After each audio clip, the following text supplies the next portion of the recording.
Television programmes, live Bible studies, गैर मसीहों के और आपके अहम तरीन सवालात के जवाब, कई हार्ट इश्यूज पर मबनी ईमान अफरोज यूट्यूब चैनल, नौजवानों के मसाइल, ऑनलाइन कोर्सेज, मेरी कई कुतुब के तराजम, बाइबल मुकद्दस की कई कुतुब की तफासीर और इस बेशकीमत खजाना तक रसाई के लिए और बहुत कुछ और जानने के लिए विजिट कीजिए www.newlifeinstitute.org।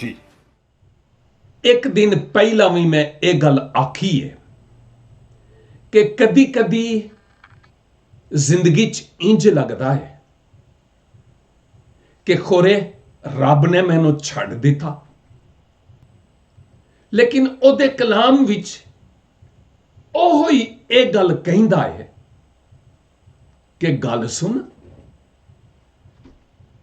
जे कदी मां अपने दुध पीन वाले काके नू भुल जाए ते भावें भुल जाए, लेकिन मैं तैनू कदी नहीं भुलांगा।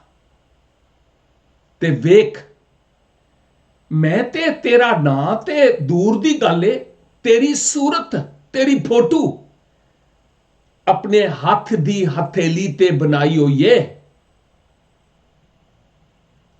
तेरे आले दुआले एक चार दीवारी मेरे सामने है, ते मैं तेरे तू कदी भी दस्तबरदार नहीं होवांगा ते कदी भी तेनू छड्डांगा नहीं।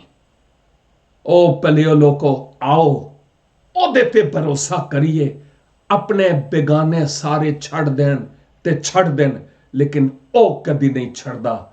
ओदी वफादारी नू मैं जय जयकार कहना वा। खुदावंद सानू इस ईमान ते कायम रहन दा फजल देवे। आमीन।